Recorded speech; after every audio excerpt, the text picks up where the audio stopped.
సమయమందు కొద్ది నిమిషాలు దేవుని మాటలు మనం ఆలకిద్దాం. మన వాక్య ధ్యానాంశమై సమూయేలు మొదటి గ్రంథం 10వ అధ్యాయం 24వ వచనము నుండి మనము చదువుకుందాం. అప్పుడు సమూయేలు జనులందరిలో యెహోవా ఏర్పరిచిన వానిని మీరు చూచితిరా, జనులందరిలో అతని వంటి వాడొకడును లేడని చెప్పగా జనులందరూ బొబ్బలు పెట్టుచు రాజు చిరంజీవి అగునుగాక అని కేకలు వేసిరి. తరువాత సమూయేలు రాజ్యపాలన పద్ధతిని జనులకు వినిపించి ఒక గ్రంథమందు వ్రాసి యెహోవా సన్నిధిని దానిని ఉంచెను. అంతటా సమూయేలు జనులందరినీ వారి వారి ఇండ్లకు పంపివేశాడు. సౌలును గిబియాలోని తన ఇంటికి వెళ్ళిపోయెను. దేవుని చేత హృదయ ప్రేరణ నొందిన శూరులు అతని వెంట వెళ్ళిరి. పనికి మాలిన వారు కొందరు ఈ మనుష్యుడు మనలను ఎలాగు రక్షింపగలడని చెప్పుకొనుచు అతనిని నిర్లక్ష్యము చేసి అతనికి కానుకలు తీసుకుని రాకుండగా అతడు చెవిటి వాడైనట్టు ఊరకుండెను. ఆమేన్. చదవబడినటువంటి లేఖనంలో నుండి ప్రభు మనతో మాట్లాడునుగాక. నేను చదువుతున్నాను ఈరోజు మూలవాక్యం. పనికి మాలిన వారు కొందరు ఈ మనుష్యుడు మనలను ఎలాగు రక్షింపగలడని చెప్పుకొనుచు అతనిని నిర్లక్ష్యము చేసి అతనికి కానుకలు తీసుకుని రాకుండగా అతడు చెవిటి వాడైనట్టు ఊరకుండెను. ఆమేన్. ప్రియమైనటువంటి దైవ జనాంగమా, ఈ పరిశుద్ధ లేఖనాన్ని ఒకంత మనము ధ్యానం చేద్దాం.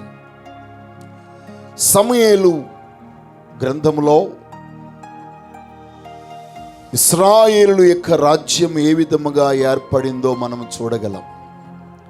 అప్పటి వరకు న్యాయాధిపతుల ద్వారా దేవుడే ఇశ్రాయేలు ప్రజలందరినీ పరిపాలన చేశాడు. అయితే ప్రజలు లోక మర్యాద చొప్పున మాకును రాజు కావాలని 8వ అధ్యాయంలో ఒత్తిడి కలిగించుట చేత సమూయేలు చాలా దుఃఖపడ్డాడు. అప్పుడు దేవుడు ప్రత్యక్షమై, సమూయేలు నీవేలా దుఃఖపడుతున్నావు? నేను కదా దుఃఖపడవలసింది, వారు నన్ను కదా విసర్జించారు, కాబట్టి నీవేలా దుఃఖపడుచున్నావు అని సమూయేలుతో దేవుడు మాట్లాడిన విషయాలు మనం చూస్తాం. ఆ సమయమందు సౌలును గూర్చి దేవుడు ముందుగానే సమూయేలుకు ప్రత్యక్షపరచడం మనం చూడగలం.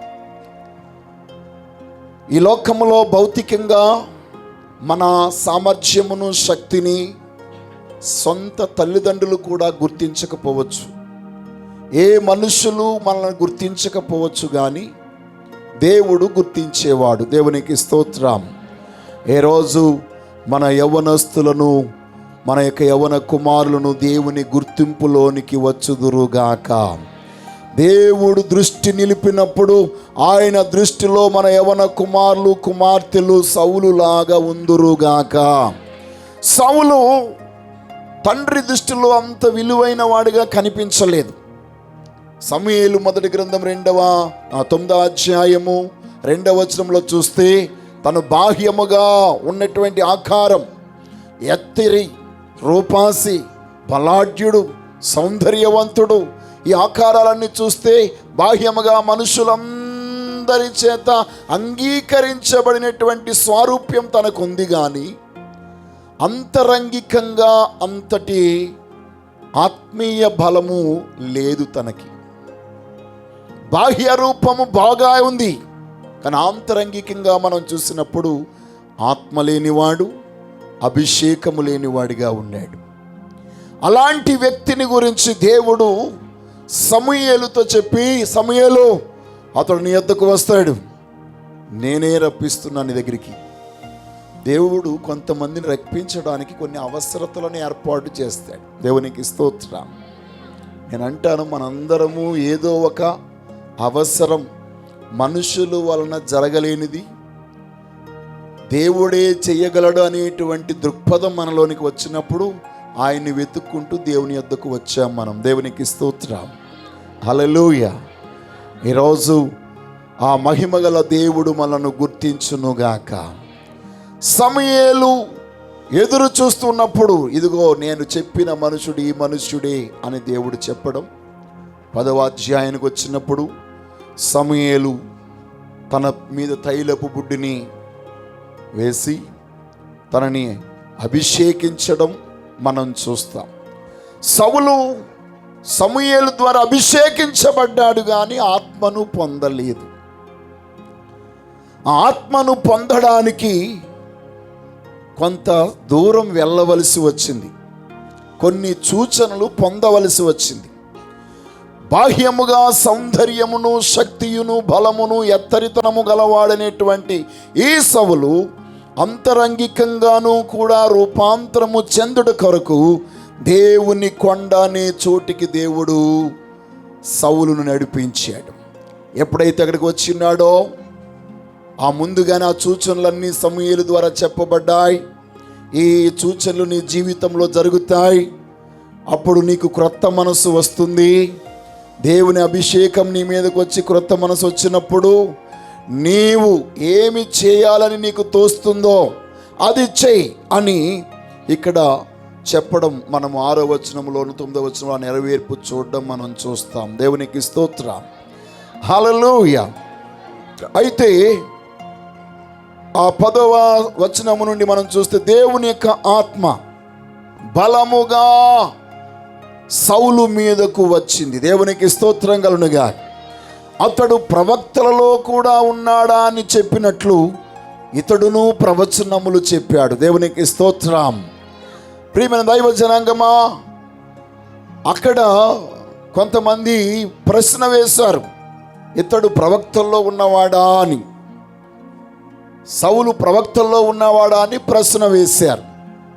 మన జీవితంలో మనము చేసే ప్రార్థన, మనము చేసే ఆరాధన, మన ప్రవచనం అన్నీ ఏదో ఒక సందర్భంలో ప్రశ్నించబడుతుంది. ప్రశ్నించబడినప్పుడు ఇక్కడ సౌలు సమాధానం చెప్పినట్లు ఎక్కడా లేదు, తాను ఏమీ మాట్లాడలేదు. దేవునికి స్తోత్రం. ఆ తదుపరి తాను తన దీనస్థితి మనం చూస్తాం. నేను రాజుగా ఉండడానికి అర్హుడును కాను, యోగ్యుడిని కాను అని తన దీనత్వాన్ని, తన యొక్క విధేయతను చూపిస్తూ తను ఒక సామాన్లున్న గదిలో దాగున్నాడు. ఆ దాగున్న వాడిని వెతకడం మొదలుపెట్టినప్పుడు పలానా చోట ఉన్నాడని చెప్పగానే అతన్ని బయటకు తీసుకుని వచ్చి, ఇదిగో దేవుడు ఏర్పరచుకున్నవాడు ఇలాగే కదా ఉంటాడు అని సమూయేలు చెప్పడం మనం చూస్తున్నాం. ఎప్పుడైతే దేవుడు ఏర్పరచుకున్నటువంటి సౌలును జనులందరూ చూచి ఉన్నారో,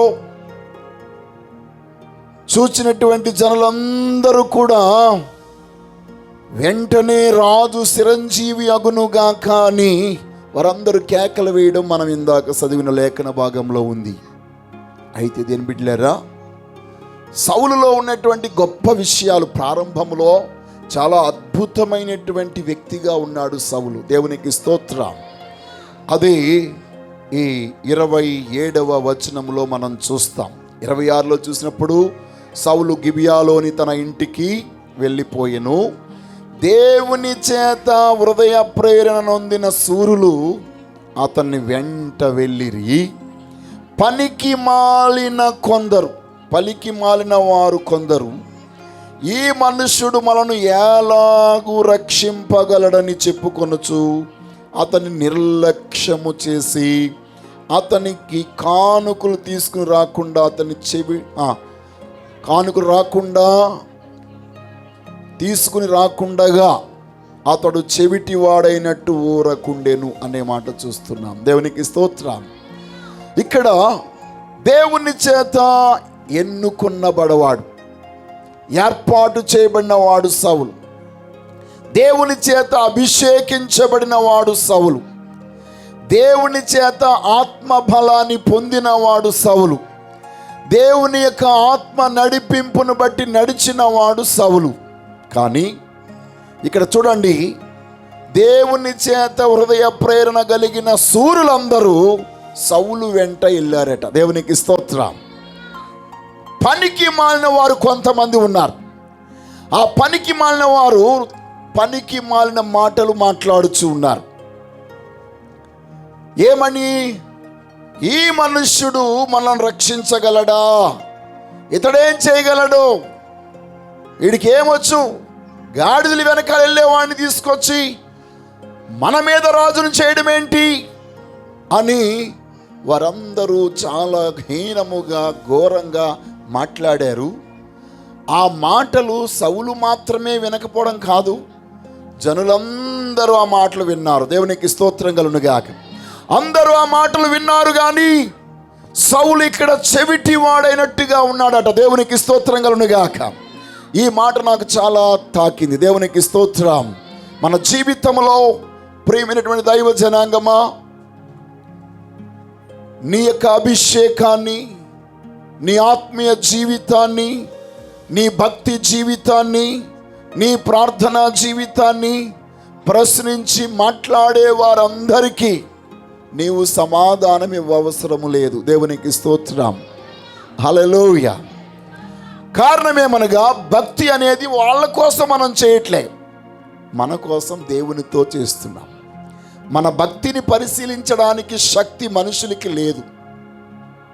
మన ఆధ్యాత్మికమైన జీవిత విధానం ఎలాగుందో ఏ ఒక్కరూ చెప్పలేరు. కాబట్టి ఇక్కడ సౌలులో ఉన్న గొప్ప గుణలక్షణం ఏంటి అంటే, వారందరూ పనికి మాలిన వారందరూ కూడా సౌలుకు విరుద్ధముగా మాట్లాడి, చేతకానివాడు, పనికి మాలినవాడు అని చెప్తూ ఆ పనికి మాలిన వారందరూ కూడా సౌలును గురించి దురుద్దేశము కలిగిన వారై చెడ్డ మాటలు మాట్లాడుచున్నప్పుడు ఆ మాటలు ఏమి వినకుండా సౌలు ఏమయ్యాడట? చెవిటి వాడైనట్టుగా ఊరుకున్నాడట. దేవునికి స్తోత్రం కలుగునుగాక. హల్లెలూయా, హల్లెలూయా. ఏ రోజు సర్వశక్తిగల దేవుడు నీ జీవితంలో, నా జీవితంలో కూడా అలాగ వ్యర్థమైన మాటలు, పనికి మాలిన మాటలు నిన్ను గురించి, నీ కుటుంబాన్ని గురించి, నీ బిడ్డలను గురించి, నీ వ్యక్తిత్వాన్ని గురించి, నీ యొక్క పనిని గురించి వారు మాట్లాడుచున్నప్పుడు ఆ ప్రతి మాటకు నువ్వు ఎగసిపడొద్దు. ఆ మాటలన్నీ నువ్వు పట్టించుకోవాల్సిన పని లేదు. నీవు వినవలసిన మాటలు కొన్ని ఉన్నాయి, అవే వినాలి. వినకూడని మాటలకు మనము చెవియొగ్గి లేనిపోని సమస్యలు తెచ్చుకుని మనము దుఃఖములోను కష్టములో పడిపోకుండా ఉండడం చాలా మంచిది. దేవునికి స్తోత్రం. పనికి మాలిన వారి మాటలు నీ యొక్క జీవితంలో నీ చెవిలోనికి వస్తూ ఉన్నాయంటే నీ చెవి ఇంకా సున్నతి చేయబడలేదన్నమాట. ఈరోజు మనందరి చెవులు సున్నతి చేయబడునుగాక. ఎవరు నీ గురించి ఏమనుకుంటున్నారో, వాళ్ళు నీ గురించి ఏమనుకుంటున్నారని వినడం మానేసి, సర్వశక్తిగల దేవుడు నిన్ను గురించి ఏం మాట్లాడుచున్నాడో వినడానికై ఆత్మ సంబంధమైన చెవి కలిగిన వ్యక్తిగా నీవు ఉందువుగాక. ఆమేన్. అందుకొరకే ప్రభు అన్నాడు, ఆత్మ చెప్పు సంగతులు చెవి గలవాడు వినుగాక. ఈరోజు మనం వినవలసినటువంటి మాటలేంటి? మనం వింటున్న మాటలేంటి? ఈరోజు సోషల్ మీడియాలో చూస్తే ఎన్నెన్నో న్యూస్లు, ఆ మాటలన్నీ 99% అబద్ధాలే. అసలు యుద్ధమే ప్రారంభం కాదు, కానీ అక్కడ పెద్ద యుద్ధం జరిగిపోయింది, అక్కడ ఇలాగైపోయింది, అలాగైపోయింది, అది అయిపోయింది, ఇది అయిపోయింది అంటే అవన్నీ మనం నమ్మేస్తూ ఉంటాం. ఆ వార్తలన్నీ కూడా అబద్ధాలే. మనము వినవలసినవి, ప్రతిస్పందించవలసినవి కొన్ని ఉన్నాయి. వాటికే మనం ప్రతిస్పందించాలి. ఈరోజు ప్రారంభ దినాలలో సౌలు యొక్క ఆత్మీయ జీవితము ఎంత అద్భుతంగా ఉందో అదే అద్భుతమైన రీతిలో మన జీవితాన్ని మనము కొనసాగించుదుముగాక. తాను పనికి మాలిన వారి మాటలు చెవిని పెట్టలేదట. అవి వినకుండా ఉండడం కొరకు తాను చెవిటి వాడైపోయాడట. దేవునికి స్తోత్రం. హల్లెలూయా. అమ్మా, నీ ఇంట్లో, నీ కుటుంబంలో, నీ బంధువులు, నీ అన్నదమ్ములు, నీ అక్క చెల్లెళ్ళు, నీ తోబుట్టువులు, నీ ఇరుగు పొరుగు వారు నిన్ను గురించి ఏవేవో మాట్లాడుకుంటున్నారని, ఎవరైనా వస్తే వాళ్ళు ఏం మాట్లాడుకుంటారని నీ గుండె వేగంగా కొట్టుకుంటూ ఆ మాటలు ఏంటని ఎదురు చూడాలని చూడొద్దు. వారు ఏం మాట్లాడుకుంటే మాట్లాడుకోని, వారి మాటలన్నీ దేవుడు వినుగాక. నీవు వింటే నీకు నష్టం, దేవుడు వింటే అది నీకు ప్రయోజనం. దేవునికి స్తోత్రం. హల్లెలూయా. నీవు వింటే నీకు నష్టం. ఎందుకని? నీ భావోద్రేకాల్లో మార్పు కలుగుతుంది, నీ మనసులో మార్పు కలుగుతుంది, నీ స్వభావంలో మార్పు వచ్చేస్తుంది, జీవితం మీద విరక్తి పుడుతుంది. ఈ మాటలన్నీ కూడా నీ యొక్క ఆంతర్యంలో విషాన్ని నింపుతాయి. కానీ సర్వశక్తిలో దేవుడు కనుక నీ పక్షంగా వారందరూ మాట్లాడే పనికి మాలిన మాటలు వింటే దేవుడే జోక్యం చేసుకుంటాడు. దేవునికి స్తోత్రం కలుగునుగాక. నిన్ను గూర్చి మాట్లాడిన ప్రతి మాటలు మోషేను గూర్చి తన సొంత ఇంటిలో అన్న అక్క మాట్లాడుకున్న మాటలు విన్నట్లు దేవుడు వింటున్నాడని ఈరోజు నీవు గుర్తించుదువుగాక.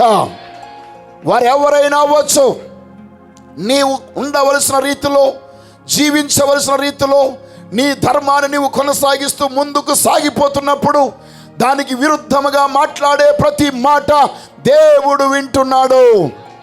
ఆమేన్. మరి ఆ మాటలు ఏం చేయలేవు, నువ్వు వినకూడదు. నీవు వింటే నీకు ప్రాబ్లం వచ్చేస్తుంది. ఆ మాటలు వింటే నీ జీవితంలో, నీ బ్రతుకు మీద నీకు విరక్తి కలుగుతుంది, జీవితము పోరాటం అధికమైపోతుంది. కాబట్టి ఈ దినాన మన జీవితంలో మనము సౌలులాగా చెవిటి వాడైనట్టుగా ముందుముగాక. అయితే సౌలులో ఉన్నటువంటి గొప్ప విషయం ఏంటి తెలుసా? అతడు చెవిటి వాడైనట్టుగా ఉండి ఊరుకున్నాడు. కానీ తర్వాత మనం చూస్తే మరొక అధ్యాయం వచ్చేటప్పటికి, అనగా 11వ అధ్యాయంకి వచ్చేటప్పటికి అక్కడ అమ్మోనీయులందరూ కూడా యాబేష్ గిలాదు వారి మీదకి యుద్ధానికి బయలుదేరి ఇశ్రాయేల్లో ఒక సవాలు విసిరినప్పుడు ఆ మాటలు తను విన్నాడట. దేవునికి స్తోత్రం కలుగునుగాక. 6వ వచనంలో మాట మనం చూస్తాం. సౌలు ఆ వర్తమానము వినగానే దేవుని ఆత్మ అతని మీదకి బలముగా వచ్చెను. అతడు అత్యాగ్రహుడై ఒక కాడి ఎడ్లను తీసి తునకలుగా చేసి ఇశ్రాయేలు దేశములోని నలుదిక్కలకు దూతల చేత వాటిని పంపిన. దేవునికి స్తోత్రం. మీరు గమనించండి, మనుషుల మాటలు, పనికి మాలిన మాటలు చెవిని పెట్టకుండా చెవిటి వాడై ఉన్నాడు. కానీ అదే మనుషులకు ఆపద వచ్చిందని అమ్మోనీయుల యొక్క అధిపతి అయిన నాహాసు యాబేష్ గిలాదు వారితో వ్యర్థమైన ఒక సవాలు విసిరి మీ కుడి కన్ను పీకేస్తానని చెప్పి వారితో చెప్పినప్పుడు యాబేష్ గిలాదు వారు ఆ విషయమై గొప్పగా ఏడుస్తూ మమ్మల్ని రక్షించేవాడెవడు లేడా అని వారు వేదన పడుతున్నటువంటి వర్తమానం పొలములో పని చేసుకుంటున్న సౌలుకు వినబడిందట. దేవునికి స్తోత్రం. గమనించండి, అభిషేకము రాకముందు గాడిదలు వెనకాల వెళ్ళాడు, అభిషేకం వచ్చిన తర్వాత అరక దున్నుతున్నాడు. దేవునికి స్తోత్రం. హల్లెలూయా, హల్లెలూయా. తన వృత్తి మారింది, పొజిషన్ మారింది. నీకు ఉద్యోగం ఏమనంటారేమో, పని ఏమనంటారేమో, నీ బలహీనతను బట్టి వారందరూ తృణీకరించవచ్చు. కానీ సర్వశక్తిలో దేవుడు తృణీకరించేవాడు కాదు. ఒకరు నిన్ను తృణీకరిస్తున్నారంటే దానికంటే బెటర్, శ్రేష్టమైనది దేవుడు నీ బ్రతుకులు అనుగ్రహింపజేయడానికి. హల్లెలూయా, హల్లెలూయా. మనుషులందరూ తన్ని పనికి మాలినవాడిగా ముద్రించి పనికి మాలిన వారందరూ కూడా తన గురించి వ్యర్థమైన మాట్లాడినప్పుడు ఆ విషయంలో చెవిటిదనంగా చేసుకుని ఆ మాటలు వినలేదట. కానీ ఎప్పుడైతే ఒక వ్యక్తి వచ్చి, అయ్యో ఈ ప్రాంత ప్రజలందరూ కూడా దుఃఖంలో ఉన్నారు, ఏడుస్తున్నారని చెప్పినటువంటి వర్తమానం వినగానే దేవుని ఆత్మ తన మీదకి బలముగా దిగి వచ్చింది. ఏ రోజు పరిశుద్ధాత్మ దేవుని కార్యము మన మధ్య జరుగునుగాక. నీ ఆత్మీయ జీవితంలో నీవెందుకు దేవుని స్వరాన్ని వినలేకపోతున్నావు, దేవుని కార్యాలను చూడలేకపోతున్నావు, దేవుని అద్భుతాలు అనుభవించలేకపోతున్నావు, దేవుని మహిమను చూడలేకపోతున్నావు అంటే నీవు వినకూడని పనికి మాలిన మాటలు విని నీ భక్తిలో, నీ విశ్వాసంలో, నీ ప్రార్థనా జీవితంలో, నీ ఆత్మీయ జీవితంలో, నీ యొక్క ఆరాధన జీవితంలో నీకు నీవుగా దిగజారిపోయావు. ఈరోజు నేను మీతో చెప్తున్నాను, మనము సౌలులాగా పనికి మాలిన మాటలకు వినకుండా చెవిటి వారముగా దేవుడు మనల్ని చేయునుగాక. హల్లెలూయా. దురద చెవులు గల వాళ్ళే అలాంటి మాటలు వింటారట, కల్పనా కథల వైపుకు వెళ్తారట. కల్పించుకుని మాట్లాడే వారి మాటలే పనికి మళ్ళీ వాళ్ళు మాట్లాడుతూ ఉంటారు. ఏ రోజు మనం పనికి మళ్ళీ మాటలు వినకుండా మన చెవి నరికి వేయబడునుగాక. ప్రభు యొక్క అభిషేకముతో కూడిన ఆ ఆత్మ కార్యాలే మనము చేయగలిగినట్లు, దేవుని యొక్క ప్రత్యక్షతతో కూడిన, దేవుని శక్తితో కూడిన, దేవుని అభిషేకముతో కూడిన మాటలే మనము విందుముగాక. నీవు వ్యర్థమైన మాటలకు చెవి పెట్టకుండా ఉంటే ఈ లోకంలో ఉన్న ఎవ్వరు కష్టంలో ఉన్నారని తెలిసినా దేవుని ఆత్మ నిన్ను మండిస్తుందండి. వాళ్ళు ఎవరు వెళ్తావచ్చు, వాళ్ళ బంధువే కాకపోవచ్చు, స్నేహితులు కాకపోవచ్చు, తోబుట్టువులు కాకపోవచ్చు, ఎక్కడో ఉన్న వాళ్ళు అవ్వచ్చు, బార్డర్లో లేకపోతే ఆ దేశంలో ఈ దేశంలో వారు ప్రాణాపాయంలో ఉన్నారని తెలిస్తే దేవుని ఆత్మ మనలను బలవంతం చేస్తుంది వారి నిమిత్తం ప్రార్థన చేయాలని. దేవునికి స్తోత్రం. ఈరోజు సౌలులో భేదాలు రాకుండా ఉండడానికి గల కారణం ఏంటంటే పనికి మాలిన వారి మాటలు వినలేదట. దేవునికి స్తోత్రం. హల్లెలూయా.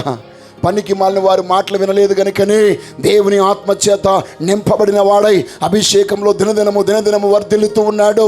ఇప్పుడు ఎవరికైనా కష్టం వచ్చిందని చెప్పగానే దేవుని ఆత్మ తనను బలవంతం చేస్తుంది. ఇప్పుడు చూడండి, తాను ఒక వర్తమానము పంపగానే ఒక గొప్ప సైన్యమే తన దగ్గరికి వచ్చింది. ఆ సైన్యాన్ని 3 గుంపులుగా చేసి యాబేష్ గిలాదు వారి మీదకి పంపించినప్పుడు ఒక్క దెబ్బతోనే దేవుడు గొప్ప రక్షణ కలగజేశాడు. దేవునికి స్తోత్రం. ఆ రక్షణ కలగజేసినప్పుడు ప్రజలందరూ కూడా, సౌలు మాట్లాడలేదండి. సౌలు అప్పుడు కూడా ఈ పనికి మాలోని గురించి మాట్లాడలేదు. అప్పుడు కూడా పనికి మాలిన వారు ఎక్కడున్నారు తీసుకురండి అని అనలే. జనులందరూ అంటున్నారు కదా, చూడండి 12వ వచనంలో, జనులు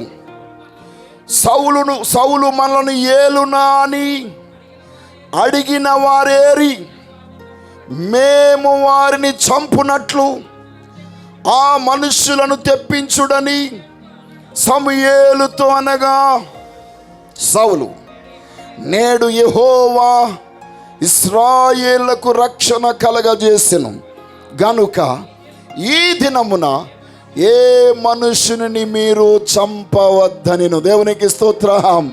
హల్లెలూయా. స్తోత్రం చెప్పండి అమ్మా. ఈ మాట మీకు అర్థం అవ్వట్లేదా? ఒకవేళ వారు మనల్ని మాటలతో చంపవచ్చు, వారి చేష్టలతో మనల్ని చంపవచ్చు, వారి కనుసంగలతో మనల్ని చంపవచ్చు, మన జీవితంలో ఎక్కిలించుకుని మన గురించి వారు మాట్లాడుకోవచ్చు. వారు ఏం మాట్లాడకుండా నువ్వు నిజమైన ఆత్మీయుడవైతే నువ్వు కదలవట. దేవునికి స్తోత్రం. You should be strong in the spirit. నీవు సౌలు లాగా ఆత్మలో నిబ్బరం కలిగి ఉంటావు. చూడండి 27వ వచనంలో మనం ఏం చూసామో, 10వ అధ్యాయం 27వ వచనంలో ఆ పనికి మాలిన వాళ్ళందరూ సౌలును గురించి వ్యర్థమైన మాటలు మాట్లాడుకుంటున్నప్పుడు సౌలు చెవిటివాడైనట్టుగా ఊరుకున్నాడు. వారి మాట పట్టించుకోలేదు. కానీ జనులు పట్టించుకున్నారు, ప్రజలందరూ పట్టించుకున్నారు. ఇదిగో ఈ సౌలు ఎలాగ మనల్ని ఏలుబడి చేయగలడు, ఈ మనుషుడు మనల్ని ఏలుబడి చేయగలడా అని ఆ చెప్పినటువంటి మనుషులను పట్టుకుని రండి, ఆ పనికి మనల్ని తీసుకురండి, ఇప్పుడే వాణ్ణి ఇక్కడే చంపేద్దాం అని జనులందరూ అంటున్నప్పుడు సౌలు అంటాడు, నో, ఈ దినం దేవుడు మనకి జయమిచ్చిన దినం. ఇది సంతోషించాలి కానీ చంపడాలు ఉండకూడదు. ఇక్కడ దేవునికి స్తోత్రం కలుగునుగా. ఇది సంతోషించే దినమే తప్ప చంపే దినము కాదు. వారు మనల్ని చంపాలనుకుని ఎన్ని రకాలు మాట్లాడుకొని, అవమానకరమైన మాటలు మాట్లాడుకొని, వారందరి మాటలు మాట్లాడుకునేప్పుడు నేను పిరికివాడిని అయిపోయి, బలహీనమైపోయి, కృంగిపోవడానికి నేను పిరికితనమైన ఆత్మ కలిగిన వాడినిగా కాదు, దత్తపుత్ర ఆత్మ కలిగిన వాడిగా ఉన్నాను. దేవునికి స్తోత్రం. జీవం గల దేవుని యొక్క దత్తపుత్ర ఆత్మ చేత మనము ఈరోజు నింపబడుదుముగాక. దేవుని యొక్క అభిషేకముతో నింపబడుదుముగాక. మహిమగల దేవుని యొక్క ఆత్మశక్తితో నింపబడుదుముగాక. ఆ మహిమగల దేవుని యొక్క శక్తి ఈరోజు ఉన్నతమైన రీతిలో నీ మీదకు దిగి వచ్చునుగాక. ప్రియమైనటువంటి దైవ జనాంగమా, ఆ జీవము గల దేవుని యొక్క సముఖంలో మీరున్నారు. మీకు తెలియకుండానే మీ మీద అభిషేకము కప్పబడి ఉంది. మీకు తెలియకుండానే దేవుని కృప మీ మీదకు దిగి వస్తూ ఉన్నది. మీకు తెలియకుండానే దేవుని యొక్క కార్యాలు మీ జీవితంలో జరగడం ప్రారంభిస్తున్నాయి. కానీ ఆ దైవ కార్యానికి మనం అవకాశం ఇవ్వడం లేదు. ఎందుకంటే మనము గమనించవలసింది, పనికి వాళ్ళని వారి యొక్క వ్యర్థమైన మాటలు ఒక ప్రక్క, దేవుని యొక్క ఆత్మ ప్రేరణ మరొక ప్రక్క ఎప్పుడు కూడా నీ యొక్క జీవితంలో కార్యం చేయడానికి సిద్ధంగా ఉంది. నీవు దేనికి చెవి పెడుతున్నావో ఆ యొక్క కార్యం నువ్వు అనుభవిస్తావు. సౌలు వ్యర్థమైన వాటికి చెవి ఇవ్వకుండా జీవము గల దేవుని యొక్క ఉన్నతమైన కృపకు సెవినిచ్చి ఉన్నాడు గనుక ఆత్మాభిషేకము నొందిన వాడై, అందుకొరకు ఆత్మచేత నింపబడ్డాడు గాక. ఆత్మచేత ప్రేరేపించబడిన వారందరూ సూరులట. సూరులందరూ ఎవరి వెంట వెళ్ళారట? సౌలు వెంట వెళ్ళారు. దేవునికి స్తోత్రం. ఈరోజు నీ వెంట ఉన్న వాళ్ళు ఎవరు? సూరులా, పనికి మాలోళ్ళ? సూరులా? గమనించండి, పనికి మాలిన వాడు ఒకడున్నా చాలు, సమస్య మన ఇంటి మీదకి వచ్చేస్తుంది. నాబాలుని గురించి పనివారు అంటున్నారు. పనివారు వచ్చి యజమానురాల దగ్గర చెప్తున్న మాట. యజమానురాల దగ్గరికి వచ్చి అనగా ఎవరు యజమానురాలు? ఎవరు? అబిగయీలుతో అంటున్నారు, అయ్యా అమ్మా, ఇదిగో మన యజమానుడు పనికి మాలోడు. ఎవడండి? మన యజమానుడు పనికి మాలినవాడు. ఆ పనికి మాలోడు అన్న మాట వలన మన మీదకు ఉపద్రవం వచ్చేస్తుంది. ఇప్పుడు మన ఇంటిని, మన పశువులను, మనకున్న సమస్తాన్ని నాశనం చేయడానికి దావీదు బయలుదేరిపోయి ఉన్నాడు అని చెప్పినప్పుడు చూడండి, 17వ వచనంలో ఆ మాట మనం చూస్తాం. సమూయేలు మొదటి గ్రంథము 25:17. అయితే మా యజమానునికి అతని ఇంటి వారందరికీ వారు కీడు చేయ నిశ్చయించి ఉన్నారు గనుక ఇప్పుడు నీవు చేయవలసిన దానిని బహు జాగ్రత్తగా ఆలోచించుము. మన యజమానుడు బహు పనికి మాలిన వాడు, ఎవరిని తనతో మాట్లాడనీయడు అని. దేవునికి స్తోత్రం కలుగునుగాక. హల్లెలూయా. అందుకొరకు అబిగయీలు అంటుంది, ఈ విషయం వాడితో చెప్పకండి, మీరేమీ చెప్పక త్వరపడి నేను చెప్పినట్టుగా చేయండి అంటుంది. దేవునికి స్తోత్రం. ప్రియమైన వారులారా, ఈరోజు ఆత్మ వివేచన కలిగిన వారమే మనం నడుచుకుందుముగాక. దేవుని యొక్క ఆత్మచేత నడిపించబడదుముగాక. నీ కుటుంబం మీదకి పనికి మాలిన వారు మాట్లాడినటువంటి మాటలు, పనికి మాలిన వారు చేసిన క్రియలు కీడును కలిగింపజేస్తూ ఉంటే అబిగయీలు వలె ఆత్మపూనురాలుగా, ఆత్మపునుడిగా నీవును ఉందువుగాక. అంతేగాని ఆ పనికి మాలిన వారి మాటలతో నీవు ఏకీభవించి వారితో, వారి సహవాసంలో నీవు చేరి వారి పక్షంగానే ఉన్నట్లయితే నీ జీవితంలో భయంకరమైన దుర్భరమైన స్థితిలోనికి నువ్వు వెళ్ళిపోతావు. అందుకొరకే కీర్తనకారుడు అంటాడు కీర్తన గ్రంథంలో, నేను పనికి మాలిన వారితో సహవాసము చెయ్యను, పనికి మాలిన వారి మాటలు నేను వినను. కీర్తనకారుడు చెప్తున్నాడు ఆ మాట. We should not hear worthless people,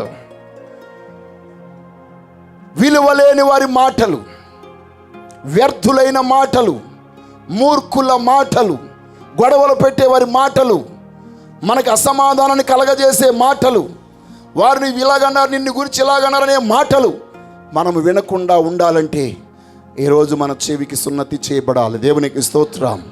హల్లెలూయా. హృదయ సున్నతి, చెవి యొక్క సున్నతి ఎప్పుడైతే మనం కలిగిన వారంగా ఉంటామో ఈ లోకంలో ఎవరు ఎన్ని రకాలుగా మాట్లాడినా ఆ మాట మనకి బాధను కలిగించదు. ఆ మాట మనకి బాధను, ఎందుకని మీరు గమనించండి, మాట్లాడే వాళ్ళందరూ ఎవరు? ఎవరండి? మాట్లాడరు ఏంటండి? నిన్ను గురించి చెడుగా మాట్లాడే వాళ్ళు ఎవరు? పనికొచ్చిన వాళ్ళు, పనికిరాని వాళ్ళే. పనికిరాని వాళ్ళ మాటలు నువ్వెందుకు పెట్టుకున్నావు? పనికిరాని వాళ్ళ మాటలు నీకెందుకు? పనికిరాని వాళ్ళ మాటలు నువ్వెందుకు మొయ్యాలి? పనికిరాని వాళ్ళ మాటలన్నీ ముసలేసుకు వెళ్ళడం ఎందుకు? పనికొచ్చేవాడు, పనికొచ్చేటట్లుగా చేయువాడు పరిశుద్ధాత్మ దేవుడు. దేవునికి స్తోత్రం. ఆ సర్వశక్తి గల దేవుడు పనికి మాలిన వారిని కూడా పనికొచ్చేవారిగా చేయడానికి శక్తిమంతుడు. ఆ గొప్ప దేవుని మాటకి మనము చోటు ఇవ్వాలే తప్ప ప్రతి పనికి మాలిన మాటకు మనము చోటు ఇవ్వకూడదు. మీకు చెప్తున్నాను, ఒక రాజు పనికి మాలిన వారి మాటలు ఆలకించి దేవుడు కోరుండి ఇచ్చిన రాజ్యాన్ని నాశనం చేసుకున్నాడు. దేవునికి స్తోత్రం. దేవుడు ఇచ్చినటువంటి రాజ్యాన్ని నాశనం చేసుకున్నాడు. దినవృత్తాంతం 2వ గ్రంథం 13వ అధ్యాయం. దినవృత్తాంతం 2వ గ్రంథం 13వ అధ్యాయం 6వ వచనం. ఆయనను దావీదు కుమారుడైన సొలొమోనుకు, దావీదు కుమారుడునగు సొలొమోనుకు దాసుడునగు నేబాతు కుమారుడును యరొబాము పనికి మాలిన దుష్టులతో కలిసి లేచి తన యజమానుని మీద తిరుగుబాటు చేసెను. చాలండి. దేవునికి స్తోత్రం కలుగునుగాక. తన యజమానుని మీద తిరుగుబాటు చేసెను. తిరుగుబాటు చేయడం వలన రెహబాము దేవుని యొక్క వాగ్దానమును, దేవుని యొక్క ఆశీర్వాదమును, దేవుని యొక్క ఉన్నతమైన మేలులను కోల్పోయాడు. కారణం ఏంటంటే యరొబామును దేవుడు లేపడానికి గల కారణం, యరొబామును దేవుడు బయటికి వెళ్ళిపోయిన తర్వాత అక్కడి నుంచి రప్పించింది దేవుడే. సొలొమోను రాజ్యములో ఒక భాగాన్ని ఇవ్వడానికి కాదు, 2 భాగాలుగా చీల్చి ఒక భాగాన్ని యరొబాముకి ఇవ్వడానికి ఏర్పాట్లు చేసింది దేవుడే. ఆ మహిమగల దేవుడు ఇంత గొప్ప కార్యాలు చేసి ఒక దాసుడిగా ఉన్న వ్యక్తిని రాజుగా చేస్తే, ఈ రాజుగా చేసినటువంటి యరొబాము దేవుడు అనుగ్రహించినటువంటి ఆశీర్వాదాలన్నీ అనుభవించలేక దుష్టులతో చేరి, పనికి మాలిన వారితో చేరి చెయ్యకూడనటువంటిది, అంటే దేవుడు తనకి 10 గోత్రాల వారిని ఇచ్చింది. ఆ 10 గోత్రాల వారిని పరిపాలించడం కొరకు ఆ 10 గోత్రాల వారిని అంటేసుకుని ఈ ఒక్క గోత్రం మీదకి యుద్ధానికి రమ్మని దేవుడు రాజ్యాన్ని ఇవ్వలే. దేవుడు రాజ్యాన్ని ఇచ్చింది ఎందుకు?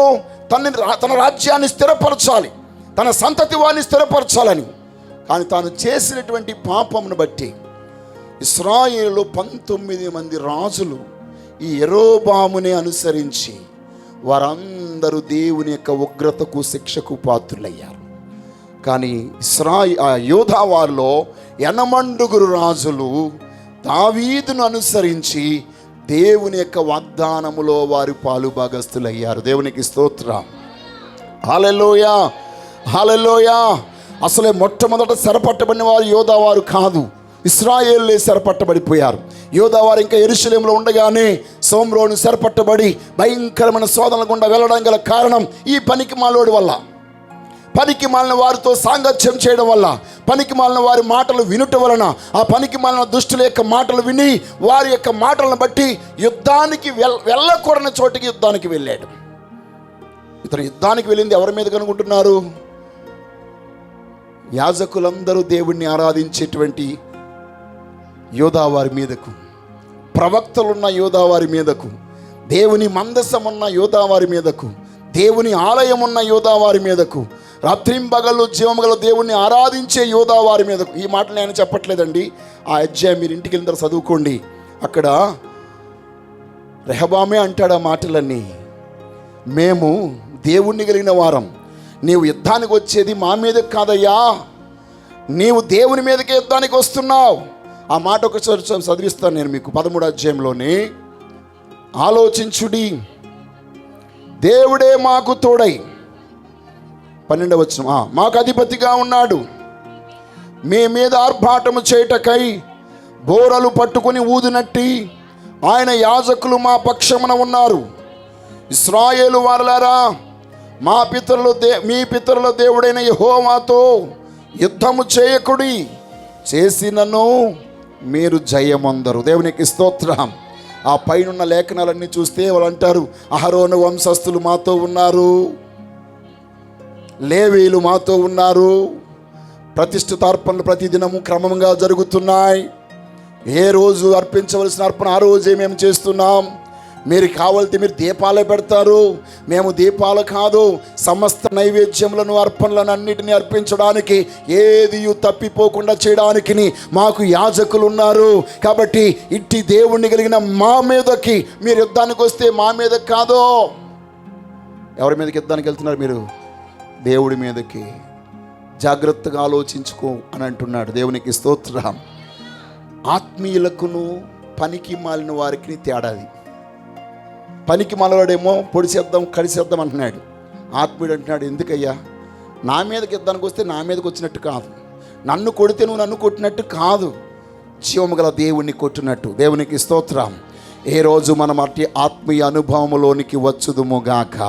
అట్టి ఆత్మీయము అయిన జీవితాన్ని మనము కలిగిన వారమై ఉందుముగాక. ఎవరెన్ని రకాలుగా మాట్లాడుకున్న వారి మాటలు మన చెవిని పెట్టకుండా మనం ఉందుముగాక. మరలా చూడండి, మనం చూసినట్లయితే ప్రియ బిడ్డలారా, సమూయేలు మొదటి గ్రంథము 30వ అధ్యాయము 22వ వచనంలో కూడా ఒక పనికిమాలోడు ఉన్నాడట. దావీదుతో కూడా వెళ్ళిన వారిలో దుర్మార్గులను పనికి మాలిన వారునైనా కొందరు వీరు మనతో కూడా రాక తమ భార్యలను పిల్లలను తప్ప మనకు మరలా వచ్చిన దోపుడు సొమ్ము ఏమియో వీయకియము అని అన్నాడు. దేవునికి స్తోత్రం కలుగును గాక. ఆ సమయంలో దావీదు ఏమంటున్నాడు? నా సహోదరులారా, యెహోవా మనలను కాపాడి మన మీదకు వచ్చిన ఈ దండును మనకు అప్పగించి మనకు దయచేసిన దానిని మీరిలాగు చెప్పినది మీరిలాగున చెయ్యకూడదు. మీరు చెప్పినది ఎవరు ఒప్పుకొందురు?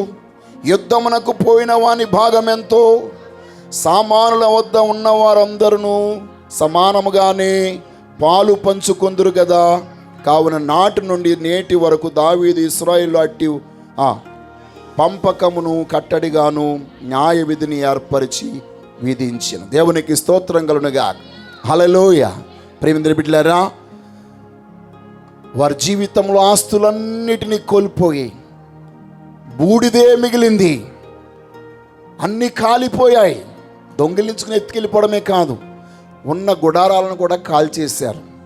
బూడిద మాత్రమే మిగిలింది. భార్యలను, పిల్లలను, సంపదలను అన్నిటినీ వారు ఎత్తుకెళ్ళిపోయారు.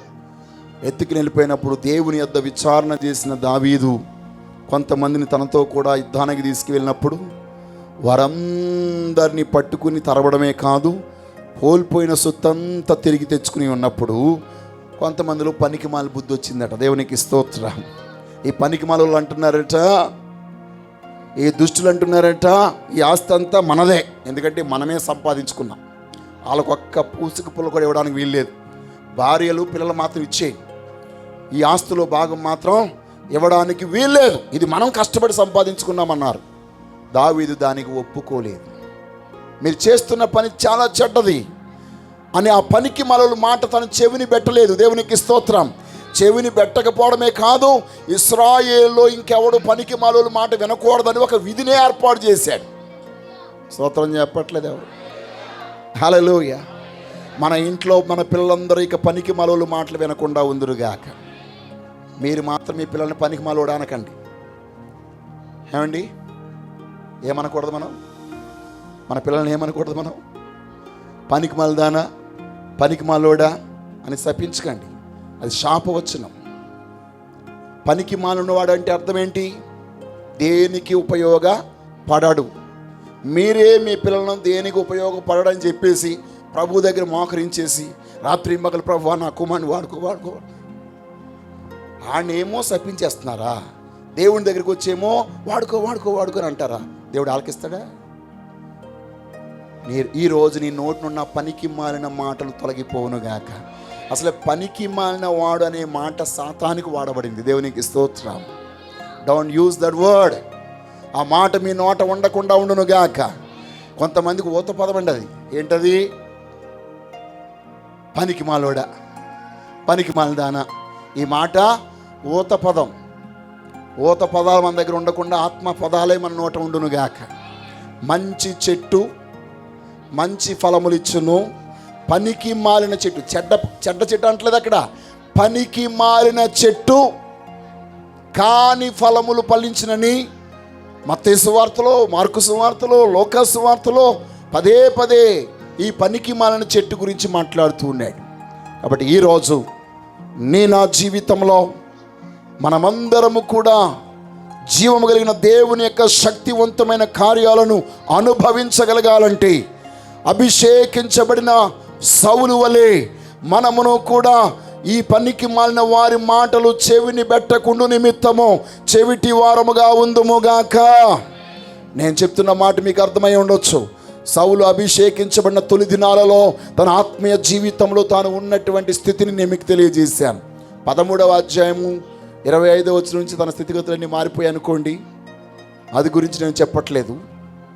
అది సౌలు యొక్క వ్యక్తిగత జీవితాన్ని గురించి చెప్పినప్పుడు మీతో చెప్తాను. నేను ఈరోజు మీతో చెప్పేటువంటి మాట ఊరిలో మాట్లాడుకున్న మాటలన్నీ మీకు అవసరం లేదు. ఏం మాట్లాడుకుంటే మాట్లాడుకొని. మీకు ఒక విషయం తెలుసా? మాటలు కొరుకు పుండ్లట. అవి క్యాన్సర్ పుండు అని అంటుంది. మాట మనం ఆలకించమనుకుంటే అలాగా దొలిసిస్తుంది, మనల్ని మనకు నిద్ర లేకుండా చేసేస్తుంది, మనశ్శాంతి లేకుండా చేసేస్తుంది. అలాంటి మాటలు మనకొద్దు.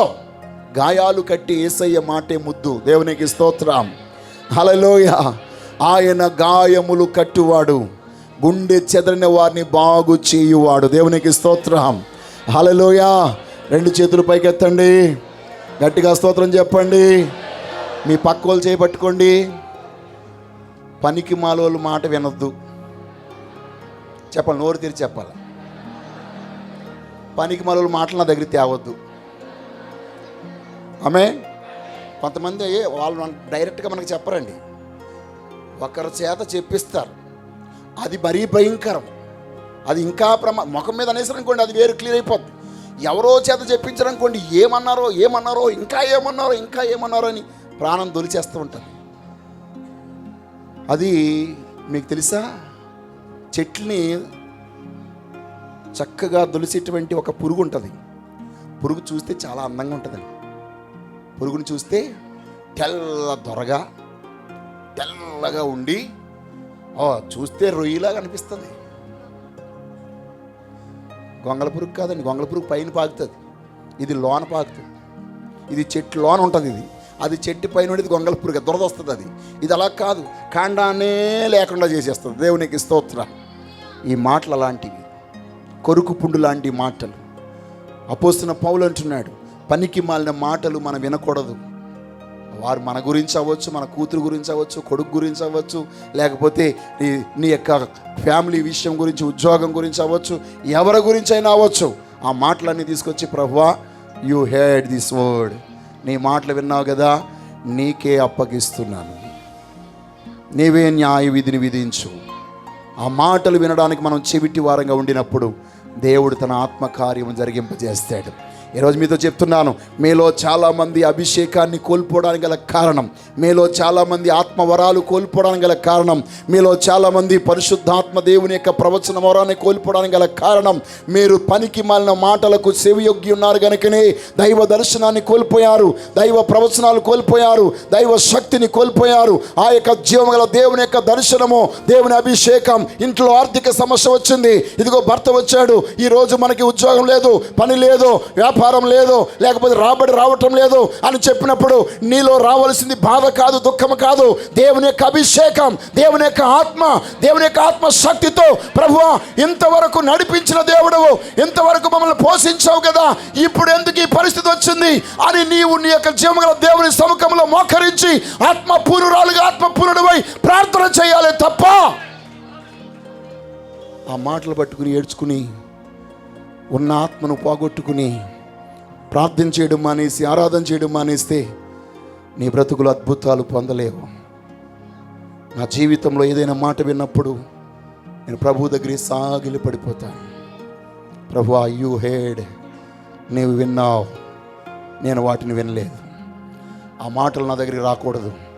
ఎందుకంటే అవి వస్తే నేను ప్రయాణం చేయాలి, పని చేయాలి, ప్రసంగం చేయాలి, అందరిని దర్శించాలి, ఆరోగ్యంగా ఉండాలి. అవన్నీ ఉండాలంటే నేను ఎలా ఉండాలి? ఇవన్నీ వినకుండా ఉండాలి.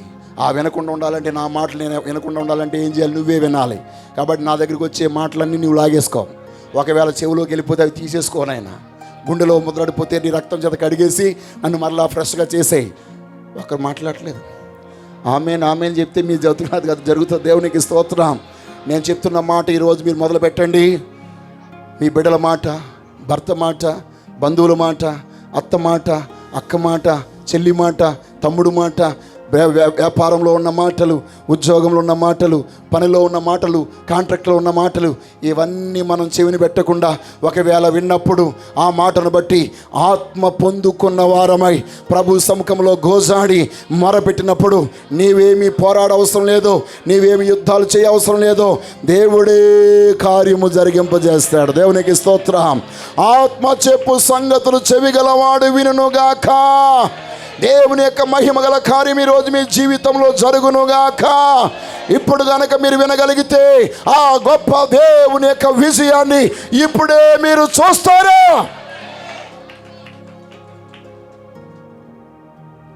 అందుకొరకు జ్ఞాని సొలొమోను అంటాడు, పనికి మాలిన వారి సాంగత్యం చేసిన వాడు పనికి మాలోడవుతాడు.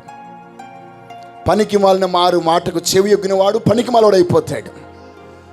ఏ రోజు ఆ మాటలు మనకొద్దు.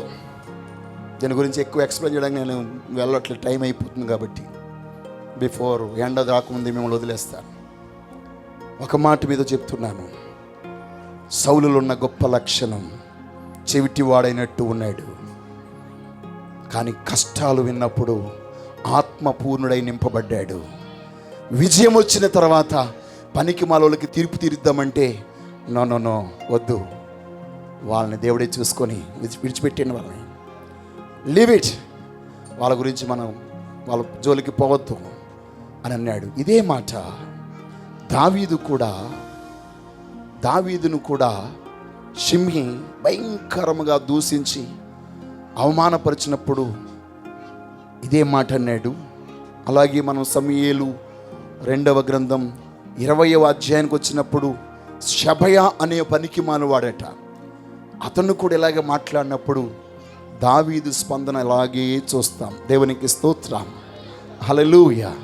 కాబట్టి ఈరోజు మనము సౌలులాగా, దావీదులాగా, అపోస్తలుడైన పౌలులాగా పనికి మాలిన వారి మాటలకు చెవి యొగ్గకుండా ఉందుముగాక.